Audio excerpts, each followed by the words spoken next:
Hi, everybody. Welcome to Discover College Soccer. Today, I'm lucky enough to be joined by Coach Ponder over at Mount Mercy. Welcome, Coach.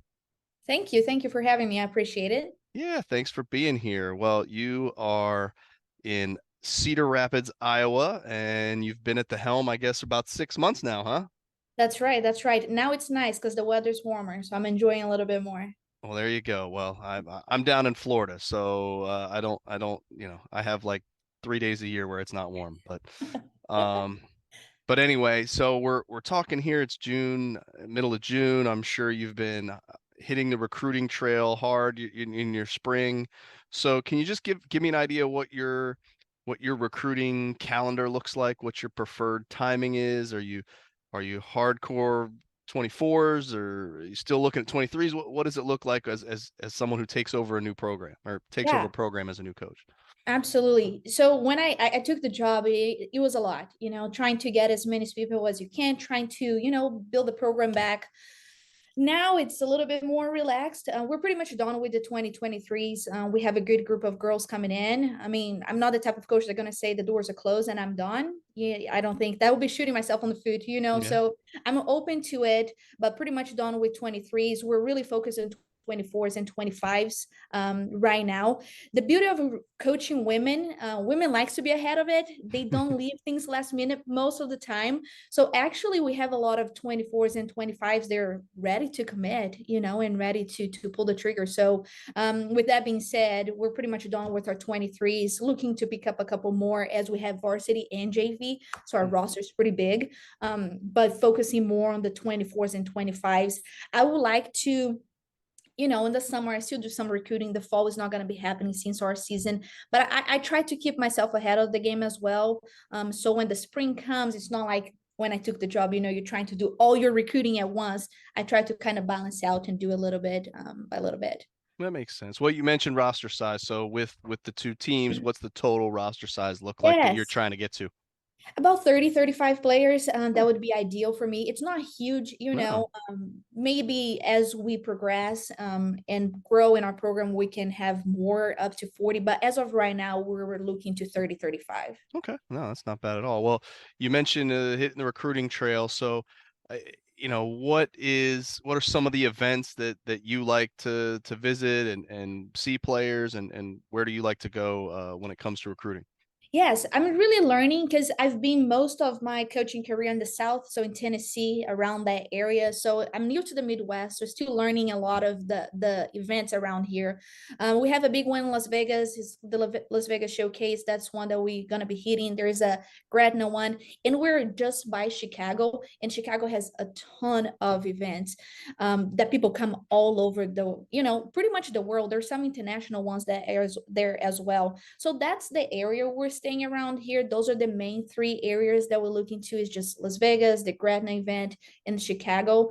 With my contact in Tennessee, I still, every time I go there, I still keep in touch with the events there. But it's hard to take someone from the South to come to the Midwest sometimes. So Well, and I'm guessing, judging by your accent, you're not from the South or the Midwest. I am So from the actual South. I'm from Brazil. So all the way down. So with that being said, do you guys look to recruit internationally at all? Any international players Yes. on the roster? We have, I would say, 50 to 60% of my roster is international. Oh wow, okay. We have a big amount of foreigners on the team, which I mean, I'm international myself, came to the United States to play soccer. So I know how the process goes and how it works. So I really try to help the girls. They're trying to do it as well. We have right now 7 different nationalities on our team. So it's a big hit for us as well. And being NAIA, you're a little bit more lenient with the rules with recruiting internationals. So we are focused. We have a lot of local girls like from the Midwest and also internationally.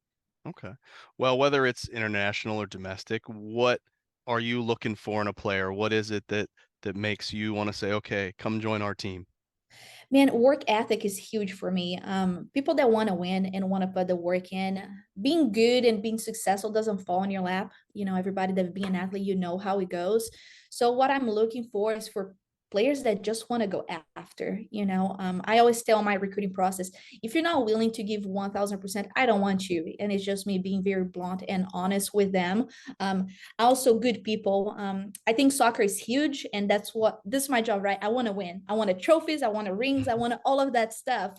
But the type of people they're becoming is very important to me and my coaching staff as well. We're very intentional, sorry, with focusing on them as people and investing in them and helping them become good human beings.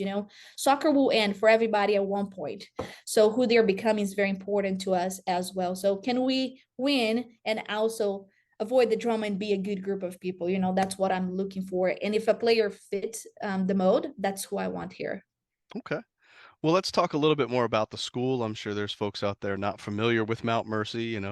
You're quite a bit away from down here in Florida, so I'm sure a lot of folks in my club wouldn't know about it. So Yeah. you've been there for 6 months now. So what have you discovered about the school that's really awesome? What are some Yeah. things that you're really excited about with the program and the school itself? Yeah.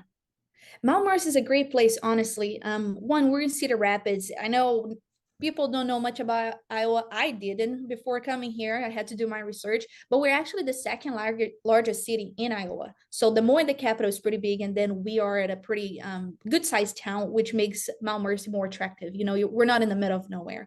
Um, and the school itself, we have a great structure here. Academically, we're very high rankly academically.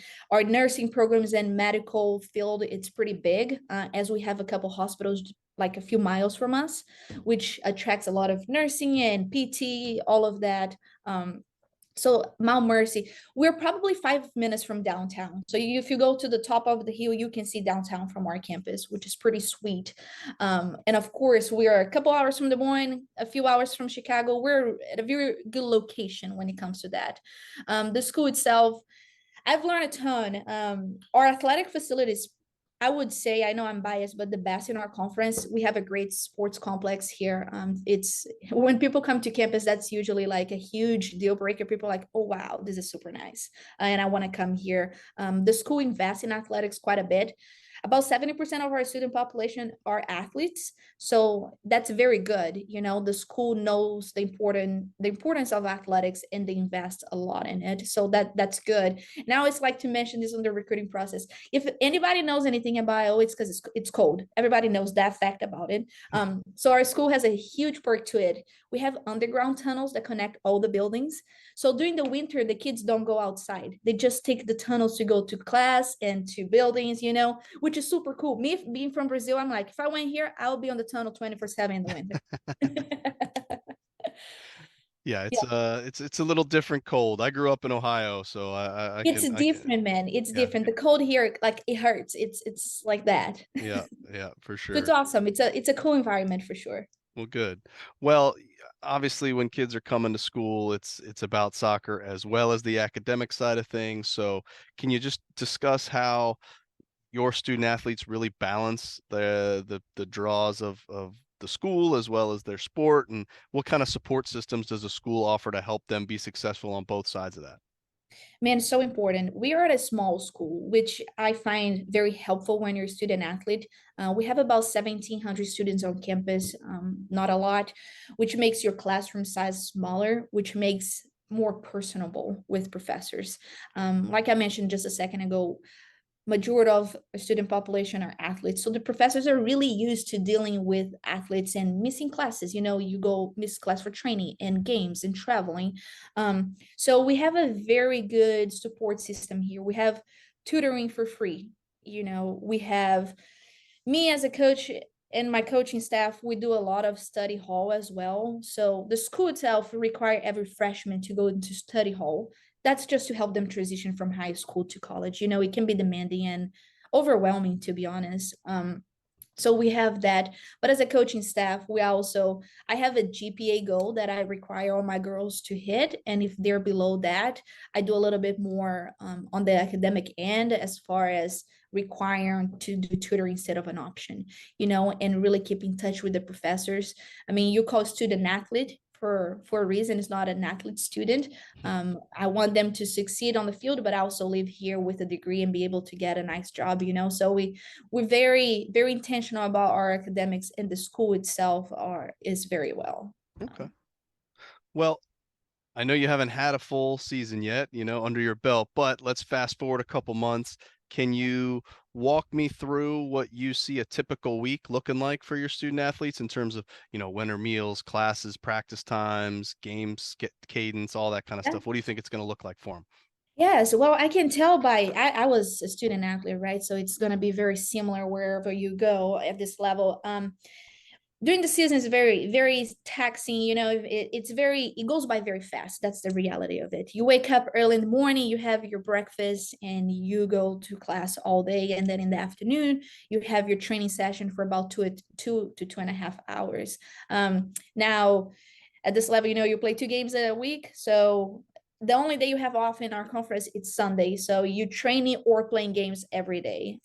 As far as your season goes, then you have lunch in the middle, and then dinner whenever you're done with practice. I mean, of course there's preseason prior to our season, which here at Malmers we have 2 weeks of preseason prior to school starting. That looks a little bit different. We have 2 practice a day, there's no school. We have a lot of team activities and team bonding and meetings, just so we can get that chemistry off the field and really figure it out our goals and what we're doing. So yeah, that's how it goes. Preseason, pretty. I always say as an athlete, that was my favorite part. There's not a lot of school. All you do is play soccer, hang out with your friends. So that's how it goes. And the season that we're looking forward, it's gonna look like that. Okay. Well, now I know like you've only been there a few months, but can you give me a rough idea? As a parent, I'm always concerned, okay, how much is this going to cost me, right? So, can you just give me a rough idea what an average soccer player would be coming into in terms of how much it would cost, scholarships, whether those are academic or athletic, kind of what's a typical financial aid situation look like there? Yeah, absolutely. So great thing about Malmers, we stack scholarships. So that means you can combine multiple type of scholarship, right? Or of course, if you are an in-state kid, you might have a little bit more ages because you can apply to all the grants and stuff like that. But we do offer athletic scholarship. It's really up to me how much I give. And academics is solely based on your GPA. That's how it goes Hmm. here. And athletic solely based on your performance. That's how it is. But then we have a lot of little scholarship, as far as like if you come on a visit you get a grant. Hmm. If we are the Catholic institution, which it doesn't mean you have to be Catholic to come here, but if you go to a Catholic high school you can get another grant. So Hmm. we do have a lot of things that you can stack up, and we actually have a really good deals for internationals. So for international student to come here, they don't have to have a certain GPA. So they get a chunk of money just for coming here from their country, which it kind of takes a little bit of the weight, out of internationals. And sometimes the grades translate different too. So that's why another reason why we have so many internationals is we have a pretty good scholarship when it comes to recruiting foreigners. So yeah, it's pretty good. I would say if you're a good student and you're a decent player, you're gonna be very sad here at Mount Mercy. Okay. Oh, that's great. Well, we've let's shift gears, talk a little bit about the team and the soccer side of things for a bit. You mentioned your roster size and you mentioned your staff. So what does your staff look like? How big is it? What role does everybody play? How does that look? Yes, it's me, and I have 2 assistants. I have a full-time assistant and a GA, which is awesome. It's very very helpful. They're both, we're all doing varsity, right? When it comes to the JV team, my GA is actually the head coach for the JV team. So that's how we divide things. And of course, I'm coming to as many sessions as I possibly can in home games, because JV play games as well against other schools. So we're just trying to keep a very close bond and seeing girls progress. But it's just the two of them, which I have my assistant coach, my full-time assistant coach. She was here previously and I kept her, and then we just got a new GA that's joining us next month. So that's as far as my, both of them have played at a very high level, very very helpful people. Definitely could have been doing by myself. We all do recruiting, we all do coaching, we do everything. It's a small school, so you do everything. That's how it goes. Yep, yep. I remember those days. Very invested, Yep, yes. yep, yep. Well, in terms of, obviously you haven't had any games yet, but how would you overall describe your coaching style and the style of play that you want to impart on the team? Yes, it's gonna be a change. The girls, they can already see a change from where they were to where we're going towards. I mean, as I mentioned before, I'm from Brazil, so I like the pretty soccer, right? I like to watch pretty soccer and I like to play pretty soccer. That means I'm a very possession-oriented type of coach. Though I enjoy a lot of the kicking and running. Therefore, I know there's times you need to do that, right? You need to adapt as a coach and as a team. But I do like to keep the ball on the ground and play the feet. Grew up in Brazil with the saying that the ball is who does the work, which is very different here in America. I played here. The games he's very athletic, very physical. So just combining how I like to play the possession oriented with the still being very athletic, and things like that. That's how I want to play. I want people to watch Mount Mercy and be like, man, this is fun to watch. Okay, all right, I like it. Well, you did get to have a off season, the spring season with your team. So what did that look like? What should players expect to do when they're not in their regular season? Yes, my off season is still pretty intense. The girls would say that our off season feels very much like a season. I do find an importance doing off season. I'm not the type of coach that's just gonna let my players go and do whatever they want. Because I tell you, I really think impacts our season, the spring, and the summer as well.